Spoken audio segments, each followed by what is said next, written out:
शादी एक ऐसा बंधन होता है जो सबसे पवित्र बंधन माना जाता है। कपल एक दूसरे के साथ जन्म जन्म का साथ देने का वादा करते हैं, लेकिन ये वादा हर कोई निभा नहीं पाता है। इस युग में जिस तरह से जितनी आसानी से रिश्ते बनते हैं, उतने जल्दी टूट भी जाते हैं। चकाचौंध से भरी इस ग्लैमर इंडस्ट्री में प्यार, शादी और ब्रेकअप बहुत ही बड़ी बात नहीं है। आए दिन किसी न किसी स्टार कपल के तलाक लेने की खबर सामने आती रहती है। बीते मई महीने में सोहेल खान और उनकी पत्नी सीमा सचदेवा ने कोर्ट में तलाक की अर्जी डाली।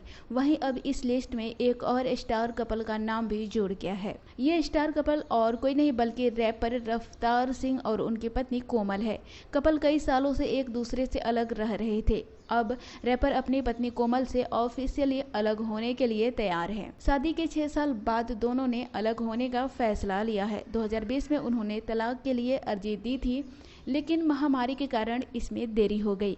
अब फिर से तलाक की प्रक्रिया को आगे बढ़ाया गया है। ऐसे में अब रफ्तार और कोमल अक्टूबर 2022 को तलाक के पेपर्स पर साइन कर देंगे। इसके बाद हमेशा हमेशा के लिए इनकी राहें जुदा हो जाएंगी। हालिया रिपोर्ट्स के मुताबिक इस कपल के करीबी सूत्र ने खुलासा किया है कि रफ्तार और कोमल अपने जीवन में आगे बढ़ चुके हैं। महामारी के कारण उनका तलाक टल गया और वे 6 अक्टूबर 2022 को तलाक के कागजात पर साइन करेंगे।